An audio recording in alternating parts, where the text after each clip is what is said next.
English اخبارات جو ہیں انہوں نے کہا کہ یہ پچھلے سال سے اس سلسلہ میں کوشش کی جا رہی تھی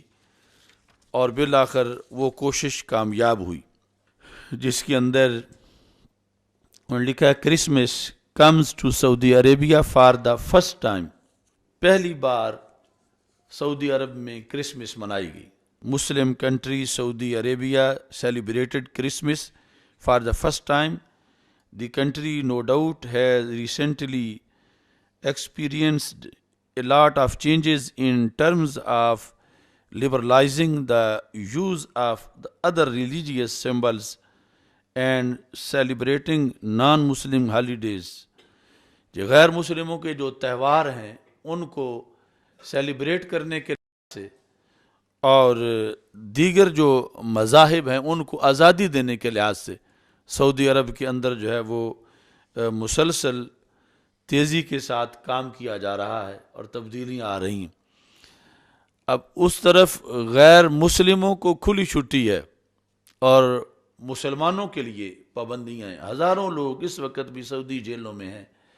کہ ان کے جرم کیا ہے کہ انہوں نے صلاۃ و سلام پڑھا ہے،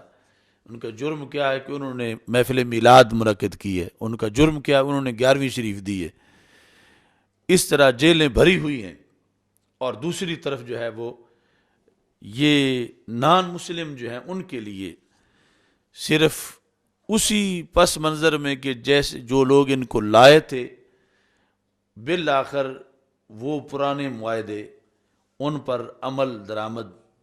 ہو رہا ہے اور یہ سب کچھ یہود اور سعود کا جو اتحاد تھا اس گٹھ جوڑ کے نتائج سامنے آ رہے ہیں. اس میں یہ بھی لکھا گیا ہے کہ to the surprise of Saudi citizens, سعودی شہریوں کو حیران کرنے کے لیے دیر واز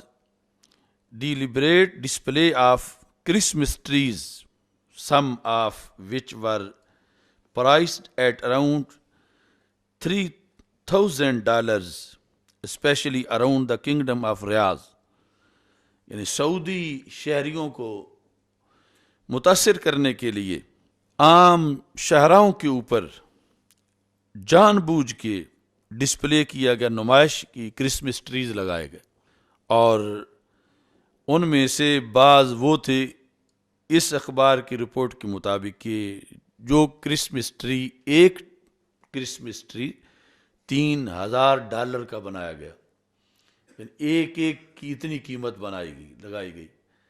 اور جو سب سے ٹاپ پر تھا وہ $11 ملین کا ایک درخت تھا کرسمس ٹری جس کا اہتمام کیا گیا. یعنی ادھر چند جھنڈیوں پر شرک اور بدعت کے فتوے لگا کر اس پر اتنا طوفان بدتمیزی اٹھایا جاتا ہے اور ادھر کرسچن جو ہیں ان کی خوشنودی کے لیے جو ہے وہ $3,000 کے کرسمس ٹری اس موقع پر جو ہے وہ لگائے گئے. کہتے ہیں recall that the kingdom started easing restrictions Christmas celebration last year, کہ گزشتہ سال سے کرسمس منانے کے لیے پابندیاں ڈھیلی کی جا رہی تھیں، اس کی فضا ہموار کی جا رہی تھی اور جو میوزک فیسٹیول ہے اور اس طرح کے پروگرام پہلے کر کے یہ پابندیاں اٹھائی جا رہی تھیں، ڈھیلی کی جا رہی تھیں. This move was to show how tolerant it has been toward non Muslim religious festivals, کہ جو نان مسلم ہیں ان کے لیے کتنی برداشت ہے سعودی عرب میں، یہ دکھانے کے لیے یہ سب کچھ کیا جا رہا ہے. یعنی مسلمانوں کے لیے زمین تنگ اور غیر مسلموں کے لیے خواہ مندر بنائیں، خواہ ان کو ایوارڈ دیں اور خواہ ان کے ساتھ وہ معاہدے دفاعی کریں. اب یہ ساری صورتحال اگر عام کسی جزیرے کے اندر ہوتی تو اس پر تشویش نہیں تھی. یہ اس جزیرۃ العرب میں سب کچھ ہو رہا ہے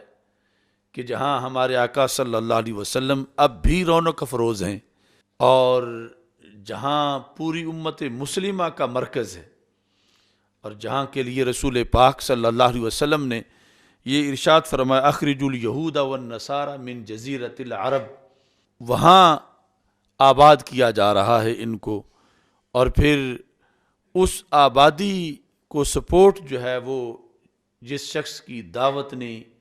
اور جس شخص کی تبلیغ نے اور جس شخص کے دین نے یہ سب کچھ رستہ ہموار کیا، وہ محمد بن عبد الوہاب ہے۔ اور یہ وہ گٹھ جوڑ تھا کہ جس کے ڈاکومنٹس ہمارے پاس اگرچہ پہلے موجود تھے، جب میں عراق پڑھتا تھا اس وقت بھی